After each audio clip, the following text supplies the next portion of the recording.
আমি বর্তমানে সুতারকান্দি বর্ডারে যাইমু। ইন্ডিয়ান ভিসা আমার কাছে আছে।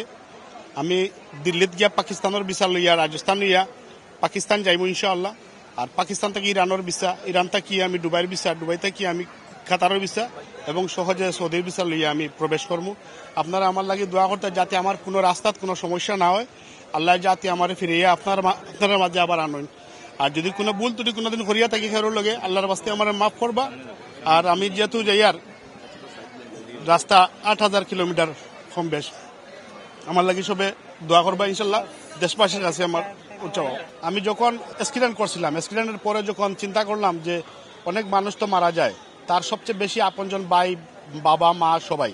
যখন সে মারা যাওয়ার পরে খাট থেকে সবাই বলে কি লামিয়ে শীতল পাটিতে শুয়ে পড়ো।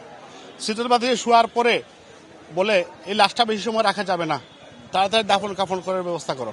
তাহলে পৃথিবীতে আমাদের আপন বলতে আর কেউ নেই, একমাত্র আল্লাহ ছাড়া। তখন থেকে আমার উদ্দেশ্যই হলো যে আমি আল্লাহর গড় তওয়াফ করবো এবং আল্লাহর পথে চলার চেষ্টা করবো ইনশাআল্লাহ।